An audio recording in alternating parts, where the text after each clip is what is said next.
ಕಲಿತವರಿಗೆ ಅಮೃತ ನೆನೆದವರಿಗೆ ಕೇಳುವೆ ಅಂದರಿಗೆ ದಾರಿದೀಪ ಅಪ್ಪಿಕೋ ಕನ್ನಡ ಎಂದು ಹೇಳುತ್ತಾ ಎಲ್ಲರಿಗೂ ಕರ್ನಾಟಕ ರಾಜ್ಯೋತ್ಸವದ ಶುಭಾಶಯಗಳು. ನನ್ನ ಹೆಸರು ಮಹಾಲಕ್ಷ್ಮಿ. ನಾನು 8ನೇ ತರಗತಿ ಸಿ ವಿಭಾಗದಲ್ಲಿ ಓದುತ್ತಿದ್ದೇನೆ. ನಿನ್ನೆ ತಾನೇ ನಾವು ಕರ್ನಾಟಕ ಏಕೀಕರಣದಲ್ಲಿ ಭಾಗವಹಿಸಿದ್ದ ಆಲೂರು ವೆಂಕಟರಾಯರ ಬಗ್ಗೆ ತಿಳಿದುಕೊಂಡಿದ್ದೇವೆ. ಇಂದು ನಾವು ಕರ್ನಾಟಕ ಏಕೀಕರಣಕ್ಕಾಗಿದ್ದ ಉಪೇಂದ್ರ ಚನ್ನಬಸಪ್ಪನವರ ಬಗ್ಗೆ ತಿಳಿದುಕೊಳ್ಳೋಣ. ಉಪೇಂದ್ರ ಚನ್ನಬಸಪ್ಪನವರು ನವೆಂಬರ್ 1, 1733ರಲ್ಲಿ ಬೆಳಗಾವಿ ಜಿಲ್ಲೆಯ ಗೋಕಾಕದಲ್ಲಿ ಜನಿಸಿದರು. ತಂದೆ ಬಸವಲಿಂಗಪ್ಪ, ತಾಯಿ ಚಿಕ್ಕವ್ವ. 19ನೇ ಶತಮಾನದ ಉತ್ತರಾರ್ಧವು ಮುಂಬೈ ಕರ್ನಾಟಕದಲ್ಲಿ ಮರಾಠಿಯ ಪ್ರಬಲತೆ ಹಾಗೂ ಇಂಗ್ಲಿಶಿನ ಪ್ರಾರಂಭದ ಕಾಲ.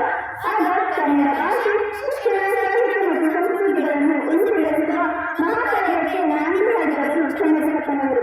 ಕನ್ನಡದ ಮೂಲಗಳ ಉದ್ದದ ಅಭಿಮಾನಿಗಳಾಗಿ, ಖ್ಯಾತವಿಷ್ಟ ಶಿಕ್ಷಣ ತಜ್ಞರಾಗಿ, ಗಣಿತಶಾಸ್ತ್ರಜ್ಞಾನರಾಗಿ, ಶ್ರೇಷ್ಠ ವಾಗ್ಮಿಗಳಾಗಿ, ಶೇಕ್ಸ್ಪಿಯರ್ನನ್ನು ಕನ್ನಡಕ್ಕೆ ಪರಿಚಯಿಸಿದ ಪ್ರಥಮ ಲೇಖಕರಾಗಿ, ಕರ್ನಾಟಕದ ಪ್ರಥಮ ಮತ್ತು ಪ್ರಮುಖ ಶಿಕ್ಷಣ ತರಬೇತಿ ಸಂಸ್ಥೆಯ ಮೊದಲ ಪ್ರಾಧ್ಯಾಯರಾಗಿದ್ದರು.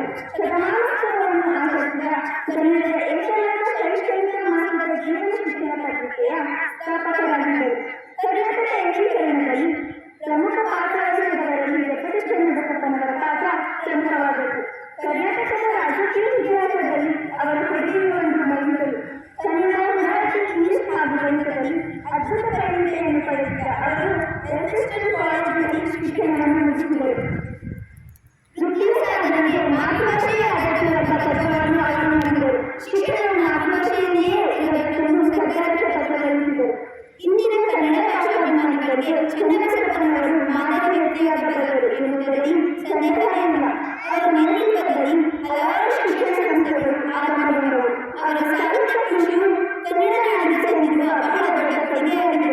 ಅವರ ಪ್ರಯತ್ನದಿಂದಲೇ ಕನ್ನಡದ ಕಾಲವಾಗಿದ್ದ ಹಲವು ಸಂಸ್ಥೆಗಳು ಕರ್ನಾಟಕದಲ್ಲಿಯೂ ಉಳಿಯುವಂತಾಯಿತು. ಒಬ್ಬರು ಉಚಿತ ಪ್ರಸಾದ ನಿಲಯಗಳ ಸ್ಥಾಪನೆಗೆ ಮೂಲ ಪ್ರೇರಕರಾಗಿ ಕನ್ನಡ ಪುನರುಜ್ಜೀವನ ಕಾರ್ಯದ ಕಾರಣಪುರುಷರಾಗಿ ಬೆಳೆದ ಪುಣ್ಯಜೀವಿ ಚನ್ನಬಸಪ್ಪನವರು. ಅವರ ನಿರ್ಣಯಕರಾಗಿ 4/1/1989ಕ್ಕೆ 3 ವರ್ಷಗಳಾಗುತ್ತಾರೆ. ಆ ಸಂದರ್ಭದಲ್ಲಿ ಉಪೇಂದ್ರ ಚನ್ನಬಸಪ್ಪ ಪ್ರಾಥಮಿಕ ಶಿಕ್ಷಣ ಪ್ರತಿಷ್ಠಾನವನ್ನು ಸ್ಥಾಪಿಸಲಾಗಿದೆ.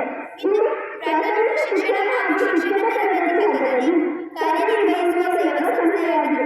ಕನ್ನಡದ ಪುನರ್ಜೀವನ ಮತ್ತು ಶಿಕ್ಷಣ ಪ್ರಚಾರ ಕಾರ್ಯದ ಶತಪುರುಷರ ನಡುವಿನ ಏಳಿಗೆಗೆ ತಮ್ಮನ್ನೇ ಅರ್ಪಿಸಿಕೊಂಡ ಕನ್ನಡ ದೀಪ ಉಪೇಂದ್ರ ಚನ್ನಬಸಪ್ಪನವರು. ಇವರು ನಮಗೆಲ್ಲ ಸ್ಫೂರ್ತಿದಾಯಕ. ಕನ್ನಡದಲ್ಲಿ ಪ್ರಸಿದ್ಧವಾದ ಉಪೇಂದ್ರ ಚನ್ನಬಸಪ್ಪನವರು ಜನವರಿ 4, 1880ರಲ್ಲಿ ಮರಣಹೊಂದರು. ಇಷ್ಟನ್ನು ಮಾತನಾಡಲು ಅವಕಾಶ ಮಾಡಿಕೊಟ್ಟದಕ್ಕಾಗಿ